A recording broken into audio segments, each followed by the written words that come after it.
Olá, olá, seja bem-vindo a mais um episódio do Hardcast. Eu tô aqui novamente com o André Bax. Fala, André, tudo bem? E aí, Guanda? Fala, Fernando Patrício, tudo certo? Fala, Guanda. Tudo certo? E hoje a gente vai falar sobre mais um assunto polêmico aqui, que é qual a melhor estratégia para o seu lançamento digital, né? E só para deixar um contexto aqui, né? Nós três já atuamos ou atuam, né? Atuamos. Ninguém aqui é professor de português. Ninguém aqui você vê que português não é o forte, mas assim, a gente já fez esse papel, né, de head de estratégia, que é tipo ver o cliente e oferecer uma estratégia para ele, certo? Só antes de começar, a gente vai fazer um salve aqui. Quem que pediu um salve, André Max? Vou dar um salve pro Vini, nosso head de copy, que tá lá. Quem não chora não mama, né? Que não tá participando do Tá sentindo que não tá aqui, queria estar aqui. Um dia a gente convida ele. E eu vou fazer também um salve pro Bruno Borges, gestor de tráfego da Hardcore, porque ele pediu, simplesmente porque ele pediu, né? Daí você vê a importância de um call to action, né? Ele pediu pra mandar um salve e a gente tá mandando aqui, certo? Ele não sabia que era impossível, foi lá e fez. Sem saber, tem até um meme que fala, sem saber que era impossível, foi lá e soube. Você já viu essa? Mas enfim, vamos lá, pessoal, para o nosso tema de hoje. O que acontece também, para contextualizar para as pessoas, normalmente as pessoas procuram a Hardcore, existe uma conversa ali antes no comercial, um pouquinho, para já falar de como vai ser o projeto e tal, mas a hora que a gente pensa o projeto da pessoa mesmo é a partir do momento que ela se torna cliente da Hardcore. E é quando tem lá a nossa primeira reunião de onboarding, né? Hoje em dia já tem algumas reuniões depois disso, não é só um onboarding, mas é a partir do onboarding que o head de estratégia, hoje essa função é exercida aqui pelo Fernando, já foi por mim, já foi pelo Bax, e até hoje a gente às vezes tem que se participar lá, porque é muito cliente lá na Hardcore, certo? A gente tá sempre... é muita inteligência, né? Não faz sentido a gente parar, né? Sim, sim. Tem projetos mais complexos também, que às vezes a gente precisa entrar, trazer visões diferentes ali para discutir. Então, e normalmente é isso que acontece, né? A pessoa chega lá no onboarding, tem clientes até que a gente já conhece, são do mercado, tem clientes que a gente ainda não conhece todo o contexto, tem clientes que já tem algumas demandas mais específicas, outras nem tanto, mas a gente tem que fazer esse papel de olhar o que está acontecendo ali e falar assim, semente, relâmpago, interno, meteórico, tipo, monstruoso. A gente que faz isso. E muitas vezes as pessoas têm dúvida, né, sobre qual que é o melhor lançamento para elas fazerem. Então, eu queria que vocês contassem assim, o ponto de vista que vocês têm, o que vocês levam em conta nesse onboarding, nessas primeiras reuniões, para tomar uma decisão dessa, para mostrar um plano de ação depois com a estratégia de lançamento definida, né? Cara, vou começar aí, então, como o último a encabeçar, né, o head de estratégia. Cara, a gente leva em consideração diversas coisas. A vontade do cliente pesa, porque até no podcast passado, né? Se alguém não viu, o Hardcast vai lá ver. Mas a gente fala quão importante é ter o nosso expert comprado. Então tem que ser algo que ele sinta confortável. Mas a gente tem que olhar para o nicho que ele está, o valor do produto que ele quer. Assim, vou responder bem rápido, depois a gente vai destrinchando. Quanto que ele tem para investir e aonde que o produto dele se situa dentro desse nicho, quão sofisticado ele é. Porque isso determina muito de quão fácil vai ser essa venda, o esforço que a gente vai ter que fazer e quanto que a gente consegue esperar de resultado para o nosso investimento, entendeu? Não adianta chegar, às vezes, um player muito grande com um produto de 5 pau e querer fazer um lançamento com 10 mil. Sim.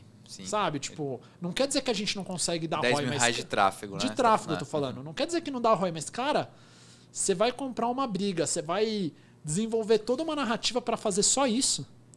Tá muito aquém, cara. Faz muito mais sentido. Legal, o problema é caixa para esse projeto específico. Então vamos pensar em alguma coisa que levanta a caixa para você e ao mesmo tempo talvez a gente vai preparando o lançamento, vamos criando uma audiência esquentada para esse lançamento maior. Vamos para alguma coisa que às vezes a gente faz esses 10 mil render mais clientes. Eu não tô falando mais faturamento, tô pensando no futuro. Às vezes render mais clientes para depois a gente conseguir operar um lançamento maior com menos investimento do que a gente precisaria se a gente começasse agora e dando mais resultado. Show. Quer falar aí, Bax? Pode. Posso, assim, concordo com o que o Fernando falou, acho que tem mais alguns pontos que eu gosto de olhar também, que é o momento do cliente, o momento do expert, né? Se ele está começando, se ele já está mais avançado, que tipo de lançamento que ele já fez, qual que é o objetivo dele com o lançamento também, né? Igual o Fernando falou, pode ser levantar caixa, pode ser construir um pouco mais de posicionamento dele. E também algumas coisas como é que eu vou assim, do próprio expert, assim, né? Que são características dele, né? A gente falou um pouco no episódio passado dele comprar a ideia, mas a gente também ajustar algumas coisas para se encaixar melhor. Então, se é um expert que não tem rotina, ou que ele não está 100% dedicado a esse projeto e que às vezes é difícil para ele estar ao vivo, a gente vai tender a levar para coisas gravadas. Se ele tem dificuldade, às vezes, de seguir um teleprompter, mas ele desenrola bem, ele improvisa bem, a gente leva para um ao vivo. Então a gente tem outras coisas que a gente consegue olhar ali também para montar esse quebra-cabeça, né? Porque na verdade é um monte de... Acho que sem ser polêmico, a única coisa que me dá dor de cabeça é quando aparece o cara chega com um álbum de figurinha. Entende? Que ele quer completar o álbum de figurinha com a gente. Ele chega, cara, já fiz Monstruoso, já fiz não sei o que lá. Eu quero fazer esse daqui, cara. Fulano de tal me falou que deu o maior resultado, eu quero fazer esse. E você olha, não faz sentido pra ele. Não naquele momento. Até fazendo uma brincadeira, mas assim, né? Acho que um dos indicativos de qual estratégia não fazer é quando o expert fala isso, né? Que é assim, fulano fez, então eu quero fazer porque parece que deu muito certo. E às vezes ele não entende... É legal explicar, né? Porque às vezes o outro expert ele tem um outro contexto, às vezes é um outro mercado, um outro público que se adaptou a esse formato de lançamento. Isso não quer dizer que vai funcionar para todo mundo, né? E assim, acho que a palavra é contexto, né? Porque às vezes é um expert que tem um perfil diferente do seu, um produto diferente do seu, mesmo que seja o mesmo nicho e o mesmo preço, muitas vezes... Mas o tempo dele, às vezes, no mercado é diferente, a relação dele com a base é diferente, o momento dele é diferente, às vezes ele já está mais tempo no mercado, ele está investindo mais. Enfim, tem uma série de coisas ali que fazem funcionar um lançamento, né? Não é só porque alguém fez que eu vou pegar e copiar. Coisa, se às vezes você ouve todo mundo falar, você já perdeu o trem. Sabe, Bitcoin? Todo mundo fala. Na hora que a Globo fala na notícia do Bitcoin, você fala, fodeu, deixa eu tirar meu dinheiro daqui. Hoje em dia... Hoje em dia já tá meio antiga essa, mas tinha uma lenda de que quando o restaurante saía na Veja, tipo, desiste. Porque tipo, já tá lotado, você não vai conseguir reserva, etc e tal, já tem isso. Acho legal a gente explorar também pro pessoal esse lance do preço que você comentou, né? Que também depende muito do preço. Eu lembro de um exemplo que a gente teve recentemente, que um cliente, a gente investiu, na verdade, R$30 mil no lançamento. Só que assim, no projeto inicial ele queria vender um produto lá, eu nem lembro, mas era tipo R$97, assim, era uma coisa muito barata. E ele queria fazer todo o trabalho de um lançamento. Ele queria fazer um lançamento de CPL. Ele queria fazer o lançamento de CPL, né? Aquele clássico da forma de lançamento lá. Queria investir essa grana, a gente concordou nessa grana, para no final vender algo a R$97.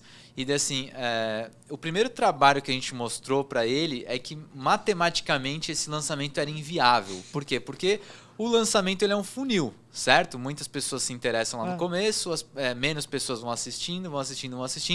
Chega no fim, não é todo mundo que se inscreveu que vai estar para ver o final ali. Então, mesmo que tivesse uma conversão absurda no final, não ia nunca pagar um investimento de R$97 lá para as pessoas. E não tem nem como... Acho que assim, não vou falar não tem como, né? Porque eu não vi. Mas você não consegue resgatar no upsell, porque você fez um produto de 97, você não consegue fazer um upsell de 5 mil. R$1.000. Sim. Então, como vocês dois, assim, como vocês enxergam esse lance, né, do preço? O que é um preço legal para fazer um lançamento? Por que vale a pena um lançamento você cobrar mais caro, né? Eu queria que vocês falassem um pouquinho sobre isso também. Assim, para mim, começa no produto. E aí a gente fala de nível de sofisticação, mas qual que é a transformação que esse produto entrega? Qual que é, alguns casos não é relevante, mas qual que é o tempo de duração? Quão extenso é esse produto? Pra gente pensar, porque tem experts que a gente traz os números e fica muito claro. Mas às vezes a gente trabalha com muitas pessoas que o lado humano, o lado de soft skills dela é o predominante, é o que traz sucesso para ela. Então a gente entra no número e a pessoa fala, peraí que esses filha da puta estão tentando passar o rodo em mim. E a gente tem que trazer um negócio humano. E o que eu gosto de falar é argumento. Se eu vou virar pro Bax aqui, meu chefe, e falar assim, cara, preciso de um favor. E o favor eu posso sair da reunião 5 minutos antes? Eu tenho que falar, Bax, cara, posso sair da reunião 5 minutos antes que eu tenho que buscar um negócio pra minha mulher?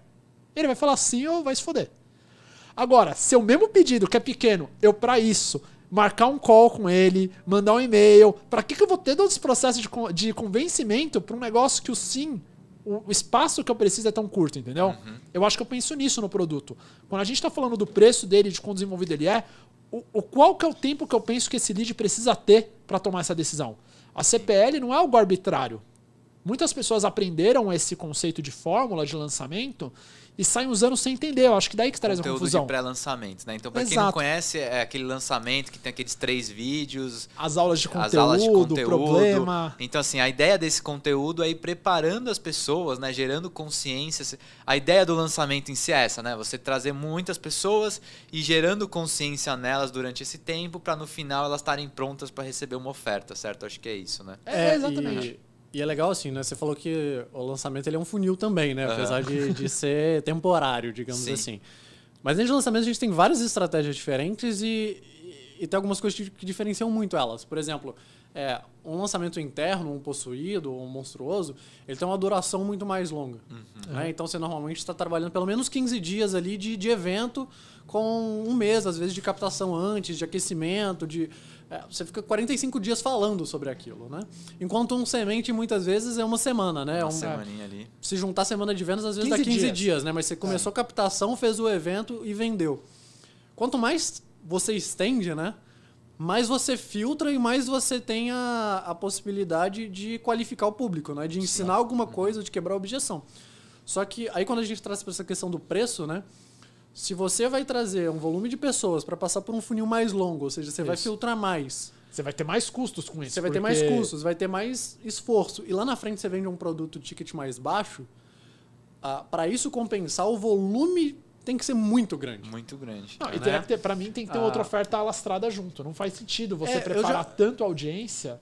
Que seria o upsell, né? Que a pessoa faz a primeira compra, ela recebe em seguida uma outra oferta mais cara. O upsell que é o famoso, para quem não conhece, o mais batata grande e refrigerante grande por mais R$1. Que o upsell, a ideia dele é qual que é o próximo passo natural para o seu público. Então, você está vendendo um curso básico de inglês, curso intermediário, curso avançado, e aí a gente entra em outras táticas, a gente fala depois, downsell, a gente trabalha com bastante coisa dentro da hardcore, né? Então, né, pegando essa ideia do funil, né? Um funil muito longo, você filtrar demais para lá na frente, você pedir uma decisão mais simples, né? Que é um produto de ticket baixo.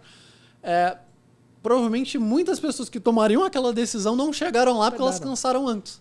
Você não respeitou o tempo também. O que é diferente de quando você vende um produto de R$1.000, R$2.000, R$5.000, que a decisão é mais difícil. Então, de fato, você precisa encontrar aquelas pessoas que foram te acompanhando e estão preparadas para receber aquela oferta. A gente está acostumado, a gente trabalhou algumas vezes com lançamentos que é R$20.000, né? Sim. Então, assim, a pessoa... Não é todo mundo que você fala assim, passa R$20.000 aí, a pessoa já tira o cartão... Né? Tipo, é uma decisão que ela tem que tomar. Quantas pessoas no Brasil tem esse limite acima de R$20.000? Então, contando que não está usando para nada, entendeu? A pessoa tem que ligar pro sócio, pra esposa, pro marido, para tomar essa decisão. Tem que ligar pro gerente, às vezes. A gente já passou por isso. Para liberar o limite, cara. É um tipo de lançamento que a decisão... Ela não é por impulso, né? Não. Sim. Um ticket de R$50, R$97, você fala, pô, achei legal, gostei, eu quero ver. Nem paga direito, né? Você acha e eu acho legal falar disso, né? Você paga pra ver. Que a gente trabalha essa expectativa do preço e do investimento no próprio lançamento. Sim. Por isso que se o preço é bom demais, se o preço é um negócio que a pessoa tem que se preparar, a ideia de quando a pessoa chega no vídeo de vendas é a pessoa ter tudo que ela precisa para tomar a decisão ali naquela hora. Ali a gente quer rapar boa parte das pessoas que a gente conduziu durante o lançamento inteiro. Depois a gente vai para a briga de tirar dúvidas, tirar outras de pessoas que estão ali. Mas antes daquilo eu tenho que preparar. Se a pessoa tem que ligar para o gerente de banco, se a pessoa tem que ver o lançamento, se ela tem que conversar com alguém na vida dela, eu deixo claro isso antes, porque na hora que está no meu vídeo de vendas, a única coisa que eu quero é que ela aperte no botão de comprar. Não quero que ela saia para conversar com a esposa, com o marido. E pegando tickets muito altos assim, né? Às vezes a gente vai além do vídeo de vendas nesse processo de vendas, né? Quando você vai falar um ticket desse, normalmente o vídeo de vendas manda para uma página que tem uma aplicação. Exato. E que alguém vai entrar em contato individual com a pessoa, né? Porque você não tira R$20.000 e passa o cartão na internet sem conversar com alguém, sem saber, sem conhecer muito bem. Por dois motivos, né? Se você chegou naquele primeiro, pensando do lado público, né? Chegou agora naquele lançamento. Então, essa questão de preço e formato, né? Eu acho que tem alguns detalhes que precisam ser olhados, mas assim, quanto mais caro, acho que mais difícil o público do público tomar a decisão, então você precisa ter um processo menos impulso, né? Um pouco mais racional. Tem que ter o desejo, tem que ter emoção também, mas ela vai pensar mais vezes, né? Vai conversar com um monte de gente para tomar a decisão. E quanto mais simples é a decisão, ou menos custoso né? Você consegue aproveitar o volume, né? Então, fazer algumas estratégias mais curtas. Acho legal também, a gente foi aqui, a gente está indo para os lançamentos mais complexos, né? Então a gente está falando aí dos ao vivo e tal. Mas muitas pessoas procuram a gente, né? Graças ao gestor de tráfego do Érico Rocha, que faz um grande trabalho, com uma grande verba também. Então, assim, já virou... Tá quase chegando no almoço de domingo lá, da família, o tal do 6 em 7, né? Tipo, Sim. alguém eu já viu assim, puta, eu vi um cara lá que falou de 6 em 7, e a galera acaba, mesmo quem não fez o Fórmula, ela acaba já sabendo que são 3 vídeos, etc e tal. E às vezes chega um cliente pra gente, né, querendo fazer a fórmula de lançamento bonitinha lá, CPL1, CPL2, CPL3, vídeo de venda, etc e tal. Só que nem sempre não, né? Acho que na maioria das vezes a gente não faz isso. Não.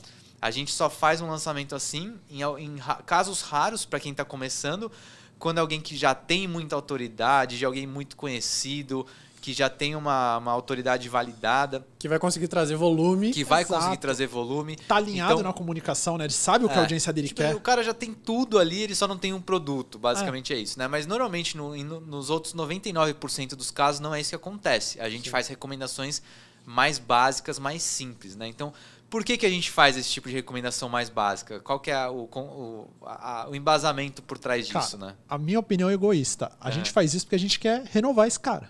A gente quer entregar resultado e a gente quer esse cara daqui 3 meses com a gente de novo. Mas porque... o ponto é esse, né? Entregar resultado. Mas o ponto é esse. Exatamente, entregar. porque o que acontece? Quando o cara tá entrando nesse mercado, ele não conhece, às vezes, direito público. Se ele conhece o público, ele não conhece sobre a ótica do que vender, que tipo de produto eles querem. Porque acontece muito isso. Eu trabalhei no ramo de editorial e a gente via isso. Às vezes o que o expert acha que as pessoas querem não é o que ela quer. E você entrar numa estrutura de lançamento, CPLs, vídeo de vendas, curso gravado, pra descobrir no final que não era nada daquilo, cara... Que é complexo pra cacete essa estrutura, complexo, né? pra caramba. Pensa, de novo, eu sempre trago esses exemplos humanos porque eu acho que a pessoa entende melhor. Você não chega pra um cara, pra uma menina na rua e chama ela pra sair na balada do nada. Você tem que conversar, você tem que entender. A sua chance de levar um fora é gigantesco.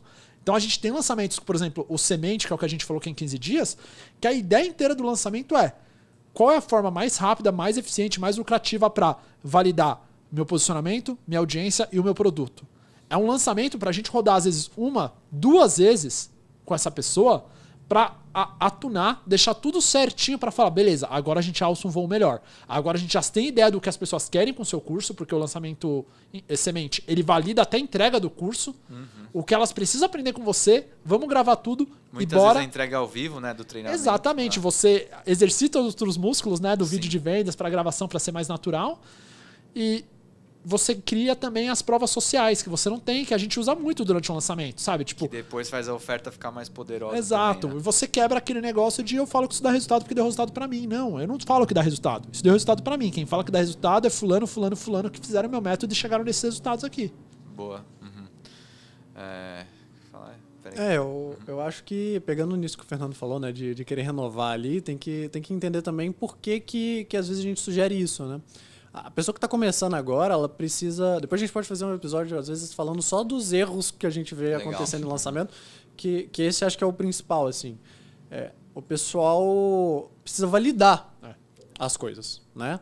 E aí você validar com investimento muito alto, com uma estrutura grande de gravação, de produção, de tempo, de esforço, para lá na frente ver o que funcionou, o que não funcionou e normalmente no primeiro lançamento você erra mais, né?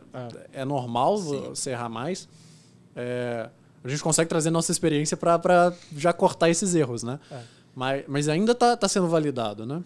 Então, quando você faz um semente, você faz um meteórico, você faz um relâmpago, você faz às vezes um desafio também, né? Que é um pouco mais longo, mas tem uma estrutura mais barata, digamos também assim. Também tem né? esse aspecto de Tem esse validação, aspecto de engajar. ao vivo, você testa muita coisa ali, né?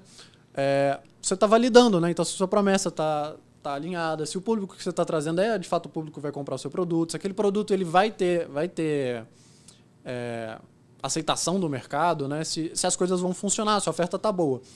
E aí, a partir do momento que a pessoa está nesse cenário e faz esses lançamentos, né, que são mais curtos, às vezes a gente faz 1, 2 vezes para ir acertando até a gente falar, não, agora a gente tá alinhado, achamos o caminho aqui.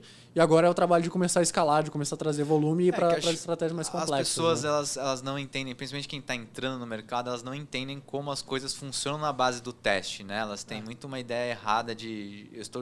Inclusive, acho que isso fere um pouco o ego de quem está entrando, porque é aquela impressão de que ela já sabe tudo sobre o produto, ela já sabe quem vai comprar. E quem nunca cometeu o erro de criar um produto para depois descobrir que ninguém quer aquele produto?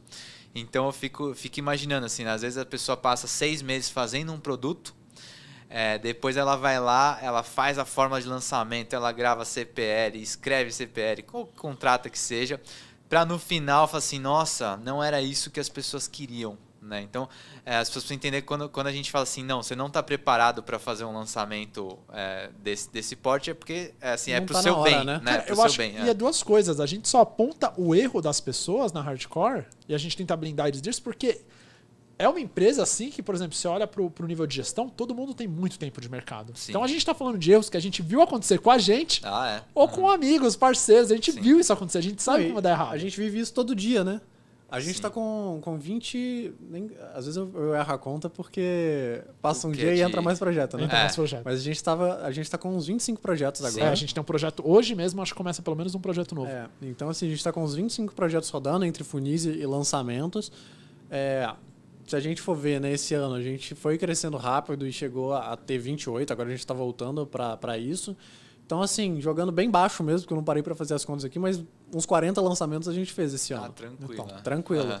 Então a gente está vendo isso acontecendo todo dia, o tempo inteiro, né? Então a gente está vendo que está funcionando em todos esses casos, o contexto de cada cliente que fez aquilo acontecer, né? E a gente traz essa experiência para tomar essa decisão de qual é a melhor estratégia para aquele momento daquele cliente específico que está vendendo aquele produto, né? Sim. Então é aquele conjunto que a gente fala de público, oferta e estratégia, né? Voltando acho de novo legal dizer também isso. que recentemente a gente tem uma cliente que já está com a gente fazendo outros produtos e ela quis lançar um produto e a gente fez um meteórico e deu super certo, né? Porque tinha também esse caráter de validação. A oferta foi validada e agora a gente está indo para outro formato lá. Nem sei direito qual que vai ser, mas... a gente está implementando um funil de upsell, porque ele era o upsell natural do curso. Então, olha lá. E daí viu que a oferta funciona, certo? Porque isso também é legal dizer, porque a gente não está validando só um produto, a gente está validando a oferta. Acho que é o mais importante. A gente validou até duas coisas até para você, até para atualizar. A gente descobriu que o produto tinha muito valor, mas que o nome do produto, a identidade dele confundia as pessoas. Isso é super interessante então, de falar. A gente mudou para entender, porque parecia que era um produto avançado do produto de base dela, e na verdade era um produto de acompanhamento. Legal. Então tinha que passar a ideia de acompanhamento, porque senão as pessoas falam assim, poxa, isso foi muito explicado no grupo de WhatsApp e ficou claro para as pessoas. Mas senão o lead vai falar, mano, acabei de comprar esse curso, para que eu vou do iniciante para avançado de um jeito assim, entendeu? Sim.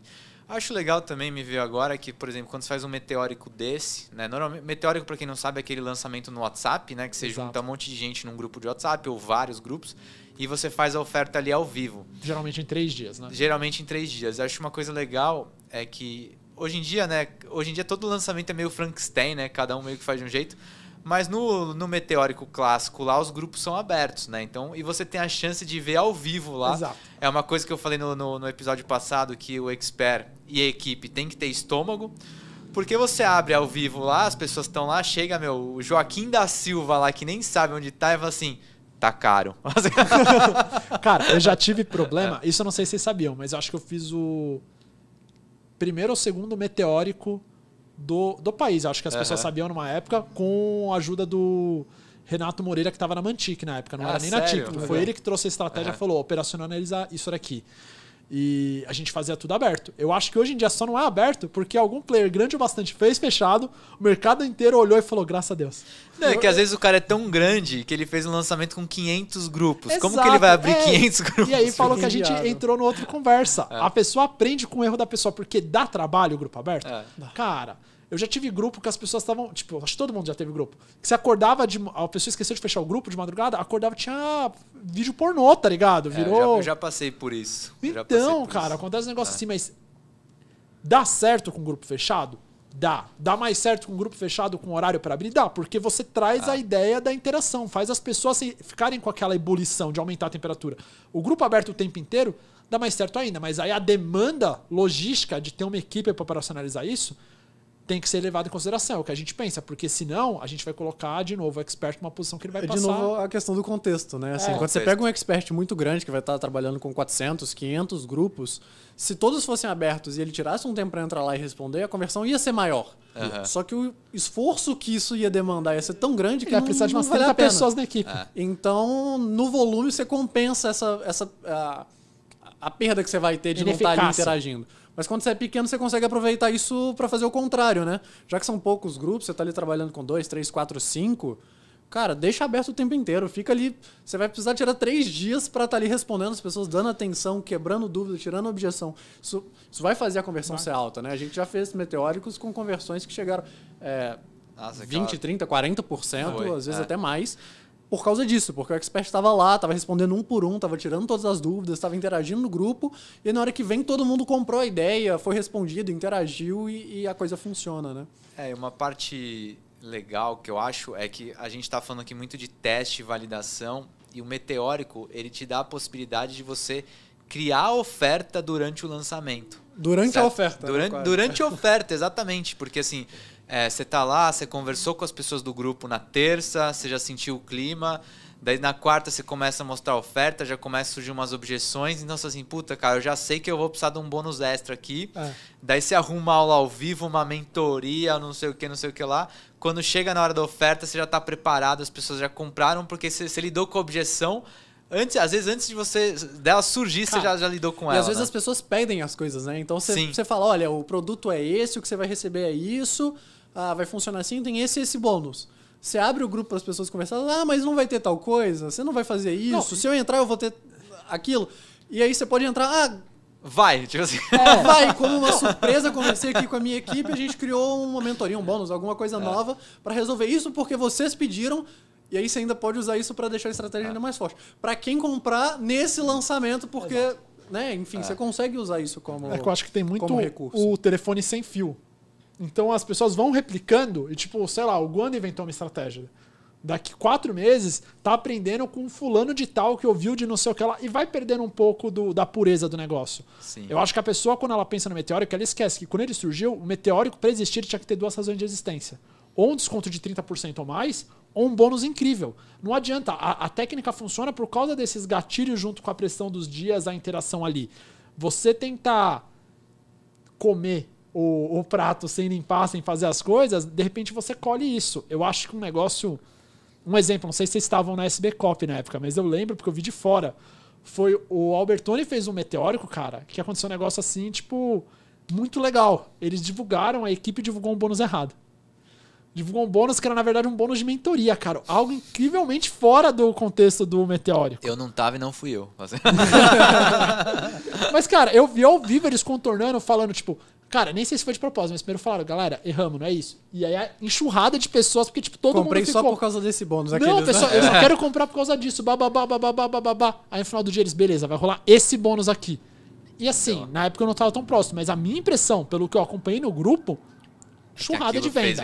Vendeu pra caramba. Então isso acontece. Assim, eu não gosto muito de criar essas regras, assim, até porque como tudo é... eu vi o seu olhar, eu vi o seu troca de olhar aqui. Nessa linha de como tudo é teste, né? Tipo, não necessariamente 30% de desconto vai funcionar e tem, inclusive, expert que não gosta de ficar batendo muito em desconto por posicionamento, né?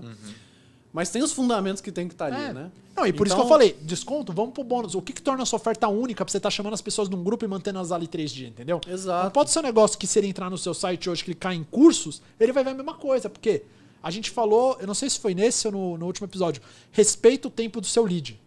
Foi esse mesmo, cara. A gente tem que respeitar, cara. A gente tem que demandar o tempo que ele precisa para tomar aquela decisão. Se a decisão não é complexa, não demanda, cara. Confia no seu produto. Faz isso que ele vai te agradecer e vai ficar mais tempo com você. Isso. Então, assim, pegando o meteórico de exemplo, mas serve para quase todos os outros, né? Quando a gente faz um meteórico, a gente tem um período curto de lançamento, é uma campanha muito rápida, que normalmente abre o carrinho e fecha no mesmo dia, né? Exato. Então, uma janela ali de oportunidade muito curta. E para isso, você precisa bater muito na escassez, você precisa ancorar muito bem isso, você precisa ter uma oferta muito forte para justificar você estar abrindo num tempo tão curto. E aí acho que uma coisa legal de trazer para falar de como escolher estratégias, né? Tem alguns motivos também que eu acho legal. O Fernando falou, né? Por exemplo, da Dani, né? Que a gente tá fazendo, né? Fez essa validação de um produto e agora está indo com o produto para o perpétuo, né? Mudou a estratégia, mas a gente usou o Meteórico para validar a captação, validar a oferta, validar o público. E, por exemplo, tem alguns lançamentos que eu gosto muito para esse tipo de coisa. O Semente é o Meteórico eu gosto muito para quando você vai lançar um produto novo. Porque ainda mais se você já tem base, porque a gente traz tá falando de remarketing, né, cara? Ele traz uma ideia de evento, de exclusividade. Você põe no ar em uma semana, 15 dias. Você faz e você faz tráfego fio, muitas vezes. E você consegue fazer um volume legal com a base que você já tem. Eu gosto muito dele para eventos sazonais, assim, tipo uma Black Friday. Exato. Né? É um lançamento que não vai dar tanto trabalho, você consegue encaixar ele no dia exato. E no momento que a pessoa já está no momento esperando que a pessoa vão já te está vender. esperando. Então você não precisa fazer ela consumir todo aquele processo para uma coisa que ela já está esperando, assim. Então tem algumas estratégias que eu também acho legal a gente selecionar de acordo com o objetivo, sabe? Acho legal também dizer que a gente falou um pouquinho aqui de público, quem é o público que já conhecia ela. O Fernando falou uma coisa também que às vezes você vai lançar um produto e você não tem nenhuma prova social. É mais difícil vender, certo? Porque fica aquela coisa tipo, você está confiando na minha palavra. Hoje em dia as pessoas não caem mais tanto nisso, né? Tipo, eu preciso ver que isso aconteceu.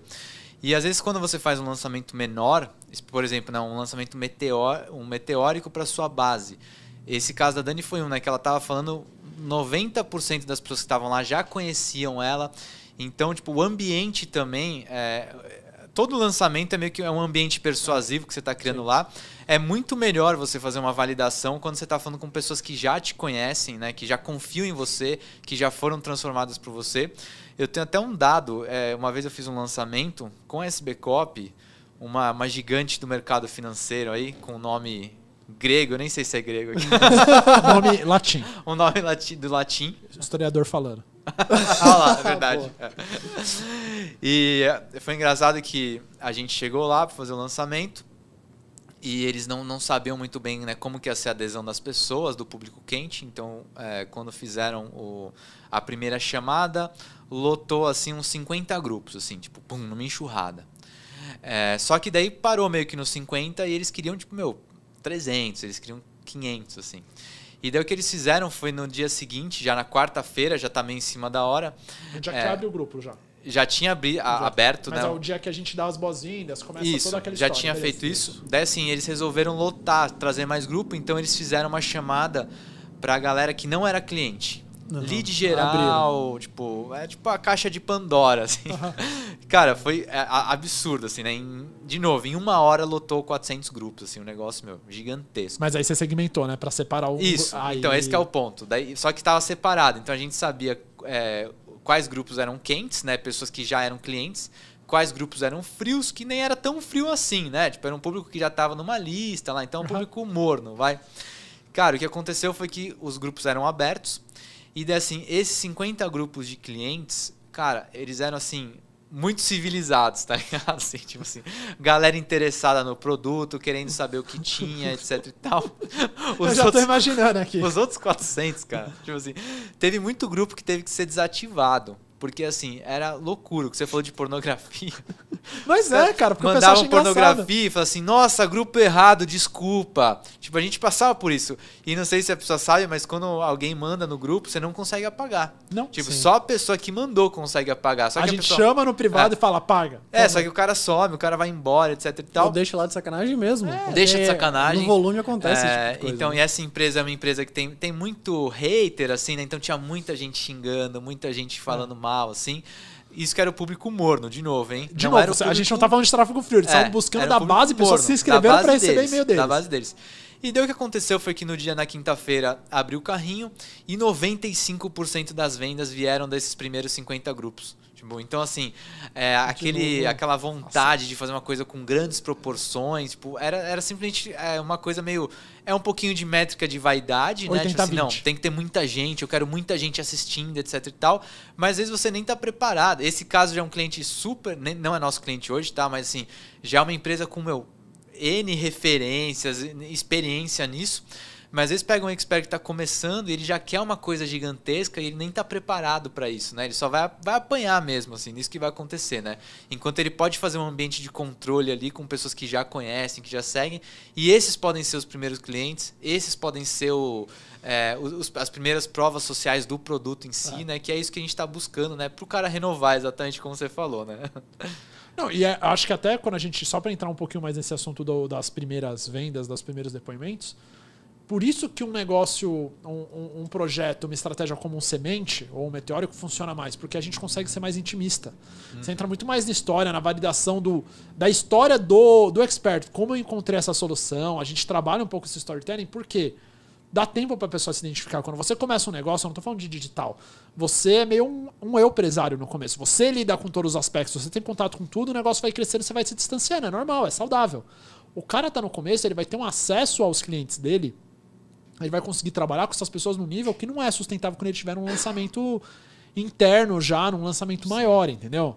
Então a gente fazer um semente, eu acho que traz uma vulnerabilidade também, traz um ar tipo de confiar numa pessoa, do que você fazer toda uma estrutura para quem é esse fulano que eu nunca vi na minha vida. Sim.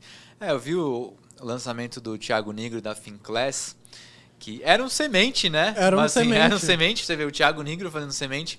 Mas o que eu achei engraçado, que eu lembrei agora, é que tinha hora que ele parava pra olhar o chat do YouTube. Só que tinha, tipo assim, 100 mil pessoas, né? Então ele tentava pescar um comentário, mas ia tão rápido que não dava, entendeu? Era bom que dava até pra ignorar comentário ruim também, né? Só pegava o bom ali, mas direto. Ele não tinha nem como ver. Mas é exatamente isso, né? Quando você tá começando, você tem a chance de ser muito mais intimista, né? De oferecer um tratamento mais personalizado, que às vezes também é o diferencial que você tem, né? Às vezes a pessoa fala assim, por que vão comprar eu sou de finanças, por que vão comprar o meu curso e não vão comprar o do Thiago Nigro? Tá certo que é outro mercado, enfim. Mas um dos diferenciais pode ser exatamente essa proximidade, né? Entregar uma coisa ao vivo, uma mentoria, alguma coisa assim. Que é natural, cara. Com escala não tem como você trabalhar desse jeito. Não tem como, Ou não, ou você faz aquela mentoria que não é mentoria porra nenhuma, que tem tipo 1000 pessoas dentro, que não é uma aula ao vivo. Mentoria VIP com 200 pessoas. Você tá dando uma palestra, né? Tinha uma palestra, exatamente. Tipo assim. Mais alguma coisa? Não, acho que é só legal falar que, assim, aproveitar esse momento que você tem mais contato com o público, né? Quando você tem um volume menor ali. Principalmente quando você está começando, né? Essas pessoas vão ser seus primeiros depoimentos também, né? Sim, então, às vezes o que a gente acha que é desvantagem, né? Se a gente souber usar bem, é o que faz o resultado vir mais rápido, inclusive. E até para você ganhar esse... eu tenho muito background de vendas no Instagram, né? Então, uma objeção que as pessoas tinham muito é tipo, nossa, e se eu abrir uma live e tiver 10 pessoas? Fala assim, cara... Se for pra você fazer merda, é melhor você fazer com 10 pessoas do que com 10 mil. Tá cara, você quer que eu jogue 1000 pessoas numa live pra você estrear? Aí a pessoa entra em pânico, né? Porque tem 1000 pessoas e não consegue. Mas se ela ganha familiaridade com 10, quando tiver 100, 200, ela nem nota muita diferença. E só uma curiosidade, que eu acho que a gente vê isso na Hardcore, que eu acho legal falar. O semente, pra gente trazer esses depoimentos pra pessoa, né? Essas provas sociais, é legal porque... Tem muito expert que chega pra gente falando, mas eu já tenho essas provas sociais. Fulano de tal gravou um vídeo pra mim no celular. Mas você percebe que, tipo, cara, não dá pra usar isso. Isso aqui é inutilizável. Esse vídeo de 10 minutos do cara falando sobre, sei lá, sua consultoria financeira, onde ele fala sobre a laranjeira da casa da avó dele, entendeu? Eu amo o Fernando, porque o Fernando é um cara muito gente fina. Exato, mas como que ele vai te fazer dinheiro, né? E a gente trabalha nisso também, cara. Tem um jeito certo de pedir e de guiar a pessoa pra entregar o depoimento que, tipo... vai dar resultado, vai provar para outra pessoa, eu quero confiar nessa pessoa porque eu acredito que esse fulano aqui teve resultado, eu vou ter porque eu me espelhei nessa experiência, tá? Eu me vejo nessa pessoa. Show de bola. Então, se você ficou curioso aí para saber qual lançamento a gente recomendaria, se torne cliente da Hardcore. Entre em contato com a gente lá, porque isso é um fato, né? Muitas vezes a nossa conversa com o expert, ela já começa antes de fechar mesmo, né? Tem toda uma conversa lá com o nosso time comercial. Se não for a gente, não é a gente, vai ser direto, não é a gente que vai falar com você, mas o nosso comercial também conversa com a gente, explica o seu contexto e a partir disso a gente já consegue inclusive fazer uma proposta mais personalizada para a pessoa, para não ficar uma coisa tão surpresa. É legal dizer também uma coisa que eu acabei de lembrar, que acontece já de expert que chegou para a gente e falou assim, eu não quero fazer lançamento, tipo assim, não quero. Tem nojo. Tem nojo de lançamento. Tipo, eu quero vender todo dia, eu quero fazer perpétuo, etc e tal. E que a gente também leve isso em conta, né? A gente não é intransigente de falar assim, ou você faz desse jeito, ou pô, acabou, tá? Mas é isso, se você curtiu esse episódio, tá vendo aqui no YouTube, deixa seu like, deixa seu comentário que a gente responde. Se você tá vendo pelo Spotify, segue a gente lá no Hardcast. Segue a gente também lá no Instagram, Hardcore Digital BR, deixa seu comentário, manda seu inbox que a gente te responde lá. E é isso, a gente se vê no próximo Hardcast.